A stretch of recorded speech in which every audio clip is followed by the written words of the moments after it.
Now, for the record, Raquel's foot out of the government. The boss has made it. All right, so the man that scammed the Nepalese man of 1.6 billion naira that I posted yesterday, the man had been arrested. Somebody say power. The man was arrested yesterday by the members of the EFCC, right? I'll play his video now so that you can listen to what he's saying. But before I play the video, you see that video I posted yesterday of me and the Nepalese man? That video, I did not record that video yesterday.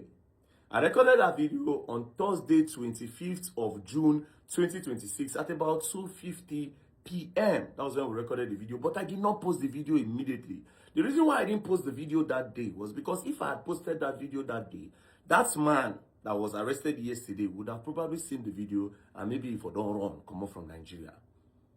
So immediately the man told me about the matter. If you remember, I watched the video again. He said, after they scammed him, right, after they got 1.6 billion naira from him, if you remember the story, he said that when they came into Nigeria, the first place they had their meeting was at the first headquarters. And it was at the first headquarters, inside the first headquarters, that they told them that, oh, they can transact with this said man that collected 1.6 billion naira from them. So that was where they got the assurance and the confidence to say, okay, no problem, we can transact, and these people are genuine and legit. So they now gave that man that money, right? So at the end of the day, after they scammed them, they were now looking for a way to move them out of Nigeria, right? They used police a couple of times to threaten the man that they were going to get him arrested. So the man was even on the run. A victim was now on the run. They made the victim a suspect. And at a point, immigration almost deported him. But he ran to the UN because Nepal don't have their embassy yet. So he ran to the UN and said they finished him, that the UN should not let that happen to him, And he was moved to a refugee camp. Somebody will get 1.6 billion.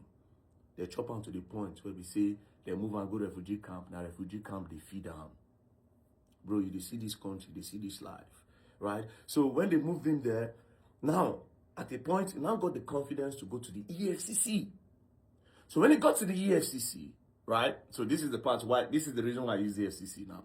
So let's continue. So when he got to the EFCC, he told them about the case. When he told them about the case, that, oh, I was scammed so amount, and the people he met in the EFCC told him that, okay, how much is involved? He said 1.6 billion. They say, how much are you going to give us before we do the case? And because he didn't have anything to give them, they abandoned him. And they left the case. And he has been depressed and he has been frustrated until somebody told him to come and meet Very Dark Man. So immediately after I narrated the story, I just carried him sharp straight to the EFCC on that same day that he came to me, Thursday, 25th June 2026 at about 2:50 p.m. I took him straight. I said, enter my motor. We entered my car with my admin in the office. We just went straight to the EFCC. When I got to the EFCC, I met one of their top officials. I said, Oga, look at what is going on, right? That he came to the EFCC and EFCC told him that he must give them money for them to start the case. The Oga was very surprised. He said, that's not possible. The Oga swore with everything that is not possible. I asked the guy, where did you come? He said, yeah. The Nepalese man almost walked me to the office where they told him that thing. That's how well he remembered the place. The Oga was really confused, right? We argued a couple of minutes. He said he's not here. At the end of the day, God so kind. The Nepalese man had a copy of the petition that was written, that they wrote from that office, and it was assigned to the office. So when he brought it out, the Oga was so disappointed. He said, you know what? Let them bring all the people involved. So they were going inside to talk to the people involved. He now said we should go up. So when we went upstairs, we met another Oga that is bigger than this other Oga that we met. So that one now said, he told the man to explain. The man explained himself. He said, not to worry, right? This is EFCC. We'll track the case file and we'll bring it. So at the end of the day, when they found out that truly the man came there, then Senior Oga now said he's giving them 2 weeks. That you see that money, that they must arrest this man first of all, and that money, they will recover that money and give it to the man.